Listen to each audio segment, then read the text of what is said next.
చేస్తుంది. ప్రధానంగా గోదావరి నీటిని మల్లన్న సాగర్ షామీర్పేట చెరువు నుంచి అక్కడ నుండి హైదరాబాద్లో ఉన్న జంట నగరాల జలాశ్రయానికి ఉస్మాన్ సాగర్, హిమాయత్ సాగర్కు తరలించేందుకు మంత్రివర్గం ఆమోదం తెలిపింది ఈనాడు.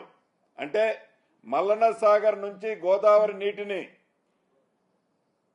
షామీర్పేట చెరువు నింపి అక్కడ నుంచి ఉస్మాన్ సాగర్, హిమాయత్ సాగర్కి తరలించి ఆ నీటిలో 15 టీఎంసీల నీటిని తరలించే దాంట్లో 5 టీఎంసీలు హైదరాబాద్ తాగునీటికి, 10 టీఎంసీలు నీరు హైదరాబాద్ పరిసర ప్రాంతాల్లో ఉన్న అన్ని చెరువులు, అదే రకంగా మూసీలో రెగ్యులర్ గా ఫ్రెష్ వాటర్ ఉండటం కోసం ఆ నీటిని వాడే విధంగా ఈ రోజు కేబినెట్ నిర్ణయం తీసుకోవటం జరిగింది.